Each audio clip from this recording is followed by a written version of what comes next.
Welcome to this pronunciation video. Today we will be focusing on a new word that you might find challenging or intriguing. So let's dive into today's word. 咳, which means cough in Chinese. let's say it all together. 咳, 咳, 咳. One more time.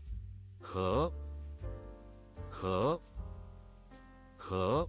Thank you for joining us on this adventure in pronunciation. Remember, language is a journey, not a destination. Keep exploring, experimenting, and expanding your linguistic horizons. We'll see you next time.